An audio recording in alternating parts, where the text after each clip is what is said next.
तो अब हम देखते हैं स्यूडो क्लासेस।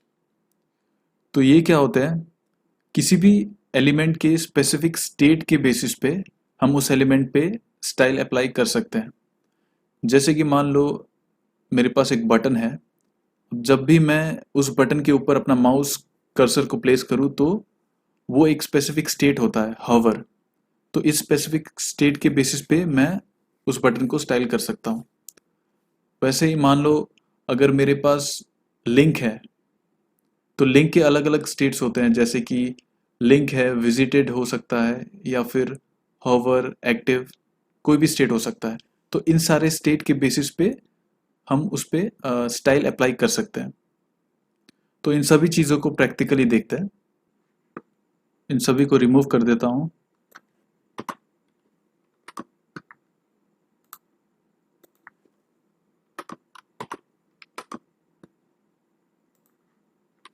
तो मान लो मेरे पास एक बटन है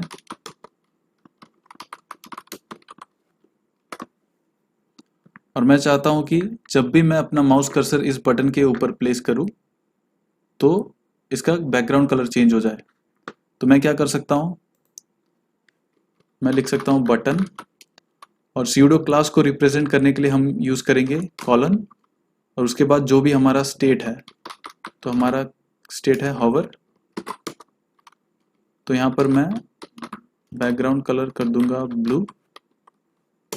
उसके बाद टेक्स्ट कलर भी चेंज कर देता हूं।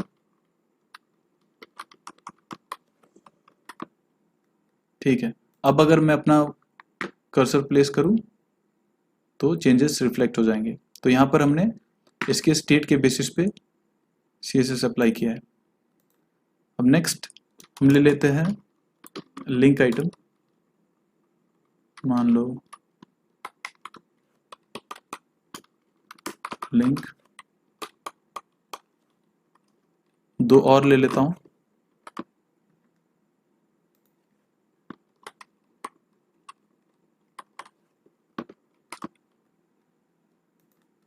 ठीक है, तो लिंक आइटम के मल्टीपल स्टेट्स हो सकते हैं, जैसे कि पहला हुआ लिंक। तो ये रिप्रेजेंट करता है जो भी लिंक्स, हर वो लिंक जो अभी तक विजिट नहीं हुआ, अनविजिटेड लिंक को रिप्रेजेंट करता है। और दूसरा है विजिटेड, तो जो भी लिंक एक बार, कम से कम एक बार क्लिक हो चुके हैं, उनको ये सिलेक्ट करेगा। तीसरा है हॉवर, तो जब भी हम अपना कर्सर उस लिंक के ऊपर करेंगे तो जो भी चेंजेस हम चाहते हैं वो हम यहाँ पे लिख सकते हैं। और चौथा है एक्टिव। एक्टिव का मतलब है जब भी हम किसी लिंक पे क्लिक करेंगे तो उस पॉइंट ऑफ टाइम पे हमें जो भी चेंजेस चाहिए वो हम यहाँ पर लिख सकते हैं।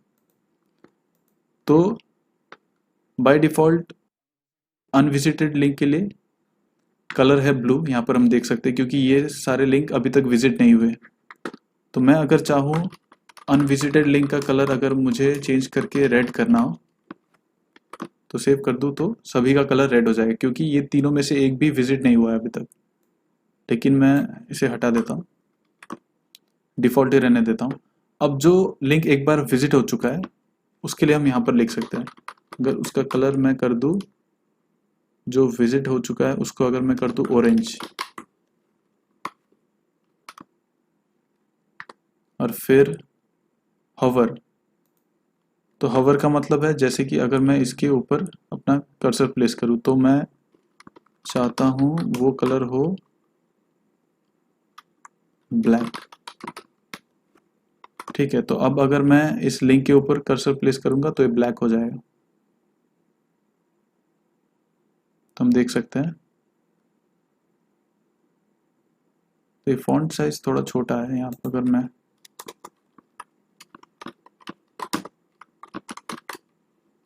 फॉन्ट साइज इसका चेंज करके 25 कर दूं,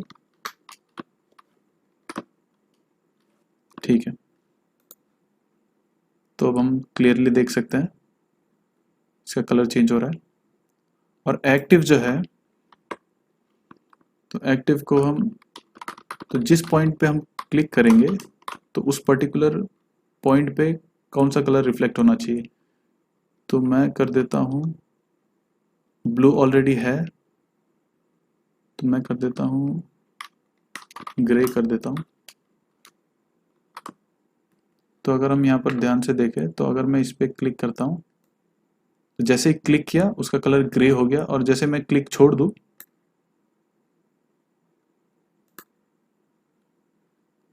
अच्छा मैं यहाँ पे हैश लेना था,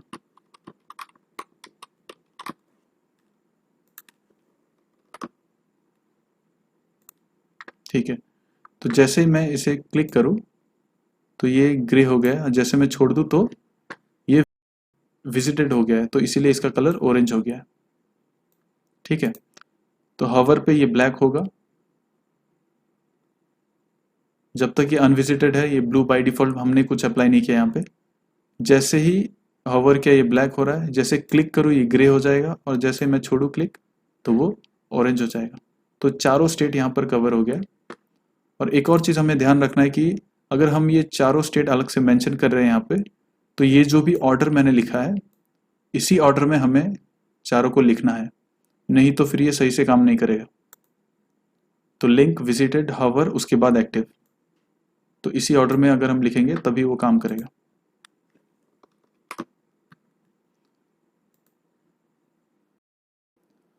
वैसे तो हमारे पास बहुत सारे स्यूडो क्लासेस हैं, उनमें से कुछ हम एक्सप्लोर करते हैं आज। तो मैं ले लेता हूँ एक input field, input type text. तो इसके बेसिस पे हम थोड़ा CSS अप्लाई करने वाले इनपुट। तो सबसे पहले इसको नेक्स्ट लाइन पे मूव करते हैं, ब्लॉक, थोड़ा गैप भी दे देते हैं, मार्जिन टॉप मान लो 10 px, ठीक है। तो ये मेरा इनपुट फील्ड है। तो जब भी मैं इस पर क्लिक कर रहा हूँ तो ये फोकस में आ रहा है। तो मान लो जब भी मैं इस पर क्लिक करूँ तो मैं चाहता हूँ कि इसका बैकग्राउंड कलर चेंज हो जाए। तो ये बेसिकली एक फोकस स्टेट है, तो मैं उसके बेसिस पे भी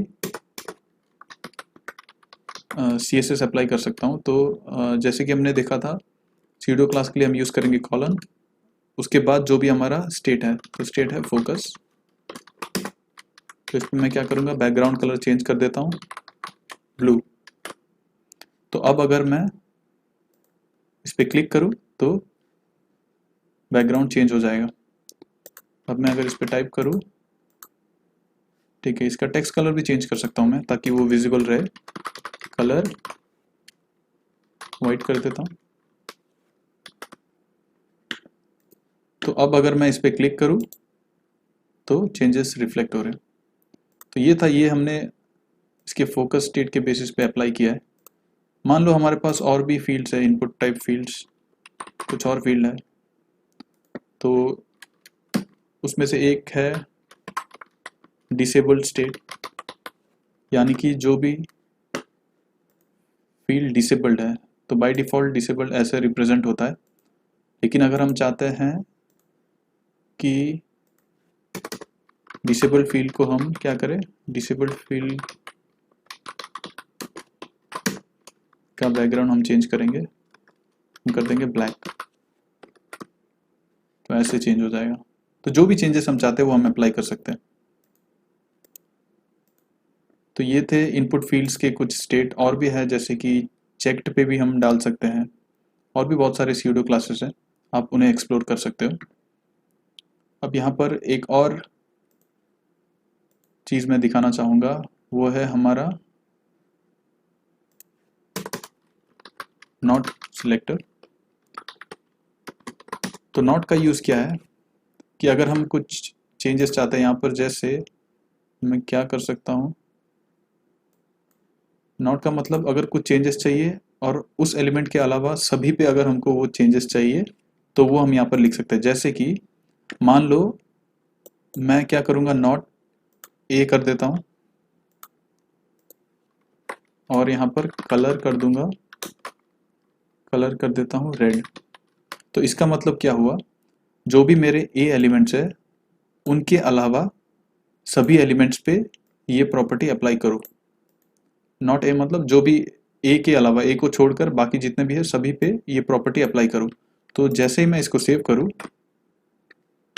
तो ए के अलावा क्या है हमारे पास, इनपुट है और बटन है। तो बटन में ऑलरेडी हम देख सकते हैं इसका कलर रेड हो चुका है। और हमारा टेक्स्ट है, तो टेक्स्ट को अगर मैं यहाँ पर देख सकता हूँ टेक्स्ट भी रेड हो गया। तो जब ये फोकस पे रहता है तब वो रेड नहीं हो रहा है, क्योंकि उस पर ये अलग सा CSS काम कर रहा है। यहाँ पर फोकस के बेसिस पे हमने ये लिखा है। तो जब भी वो आउट ऑफ फोकस हो जाएगा तो उस पर ये वाला प्रॉपर्टी एक्ट होना शुरू हो जाएगा। तो ये था हमारा नॉट। और इसके अलावा कुछ और भी है, जैसे हम देख सकते हैं। मान लो मैं एक डिव लेता हूँ, तो इस पे कुछ भी एलिमेंट्स डालते हैं, para1, 2 और डाल देता हूँ, इसी को वापस कॉपी करता हूँ, डिव, यहाँ पर p की जगह एक h1 लेता हूँ, head1। तो यहाँ पे 2 ले लेता हूँ, ये कुछ भी ले लो कोई फर्क नहीं पड़ता, ठीक है। तो यहाँ पर हम देख सकते हैं, तो ये रेड कलर जो है वो नॉट के थ्रू आ रहा है। तो अभी इसे रिमूव कर देता हूँ, ठीक है। तो यहाँ पर अब हम देखेंगे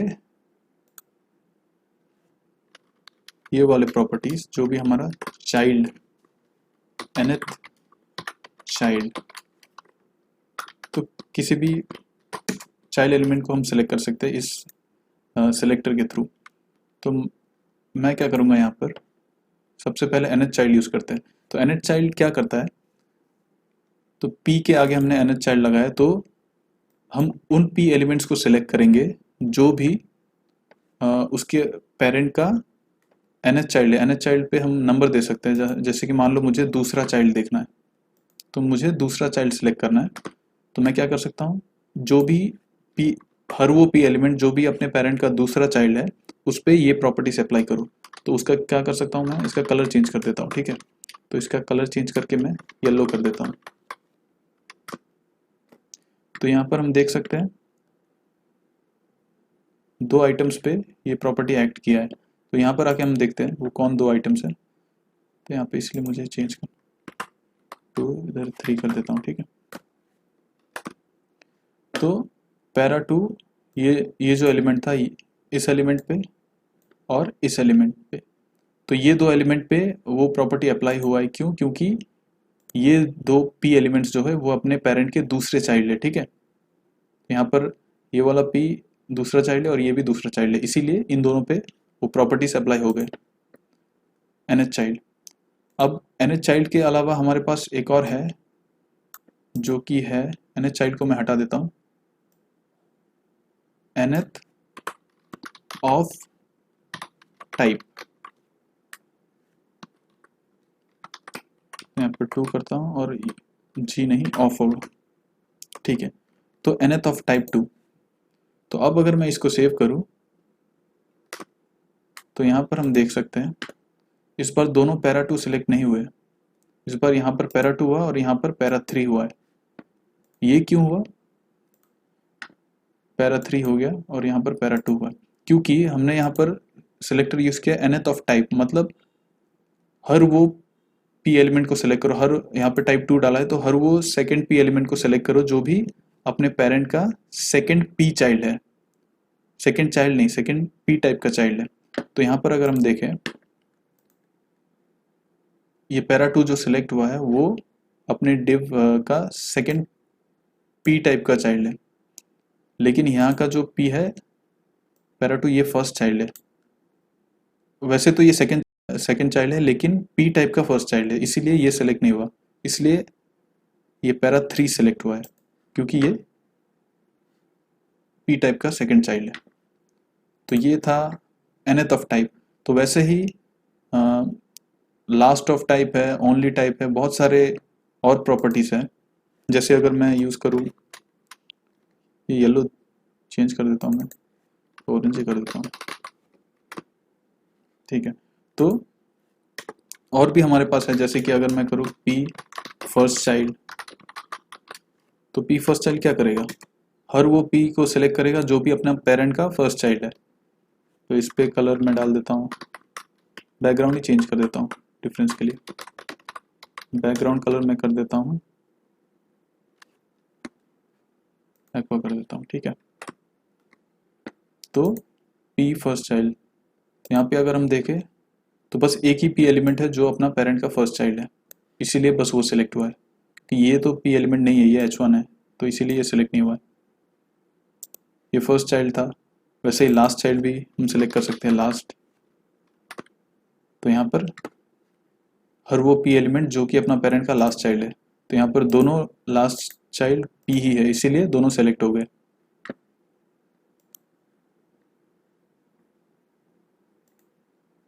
तो और भी है, जैसे कि ओनली चाइल्ड, अगर किसी भी डिव में बस एक ही पी एलिमेंट हुआ तो वो सिलेक्ट हो जाएगा। तो वैसे वैसे और भी बहुत सारे हमारे पास ये सिलेक्टर्स हैं, तो आप इन सभी को एक्सप्लोर कर सकते हो, देख सकते हो।